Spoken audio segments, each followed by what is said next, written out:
এই ভিডিওতে বলবো ইউটিউব ফেসবুকে ভাইরাল হওয়ার গোপন রহস্য। বেশিরভাগ মানুষই ভাইরাল হতে চায়, কিন্তু তারা ভাইরাল হতে পারে না কেন? আমার ফেভারিট পয়েন্টটা হলো লাস্টে লুকিয়ে আছে, তাই শেষ অবধি ভিডিওটা দেখুন। দেখুন বন্ধুরা, আপনারা এমন বিষয় নিয়ে ভিডিও বানান যেই বিষয়ে ভিডিও দেখতে মানুষ পছন্দ করে বা যেই বিষয়ে ভিডিও দেখার জন্য মানুষ আগ্রহ প্রকাশ করে। আপনি যেই জিনিসটা পছন্দ করেন না সেই জিনিসটা কি আপনি দেখবেন? নিশ্চয়ই দেখবেন না। এবং চেষ্টা করুন আপনি ভিড়ভাট্টা জায়গায় ভিডিও বানানোর, কারণ ভিড় দেখে মানুষ ইচ্ছাকৃত বা অনিচ্ছাকৃত সেখানে গিয়ে থামতে চায় বা সেখানে গিয়ে দেখতে চায় যে সেখানে কি হচ্ছে। তাই ভিড়ভাট্টা জায়গায় বা পাবলিক প্লেসে এমন কোনো খেলা নিয়ে বা এমন কোনো চ্যালেঞ্জ নিয়ে ভিডিও বানান, তাহলে দেখবেন আপনার ভিডিও মানুষ দেখার জন্য আগ্রহ প্রকাশ করবে এবং আপনার ভিডিওটা দেখতে চাবে।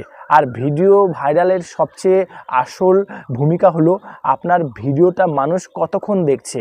ধরে রাখুন আপনি 3 মিনিটের একটা ভিডিও বানিয়েছেন, সেই ভিডিওটা মানুষকে 1.5 থেকে 2 মিনিট দেখতে হবে, তাহলে ফেসবুক সেই ভিডিওটা বেশি মানুষের কাছে পৌঁছে দিবে। অ্যাভারেজ ভিউ ডিউরেশনটা খুব ম্যাটার করে, তাই চেষ্টা করুন ভিডিওর মধ্যে মানুষকে থামিয়ে রাখতে, যাতে কেটে কেটে ভিডিওটা না দেখে। তাই বন্ধুরা, ভিডিও এমন বানান যেটা মানুষ দেখতে পছন্দ করে বা যে ভিডিওটা দেখার জন্য মানুষ আগ্রহ প্রকাশ করে এবং সেই ভিডিওটা অনেকক্ষণ ধরে থেমে মানুষ দেখার চেষ্টা করে। এইটাই ছিল ফেসবুকে ভাইরাল হওয়ার গোপন রহস্য। ভিডিওটা যদি ভালো লেগে থাকে ভিডিওটা প্রচুর পরিমাণে শেয়ার করে দিবেন, মানুষের অনেক উপকারে আসবে। ধন্যবাদ, ভালো থাকবেন, সুস্থ থাকবেন, আর আমাদের ফেসবুক পেজটা ফলো করে আমাদের পাশে থাকবেন।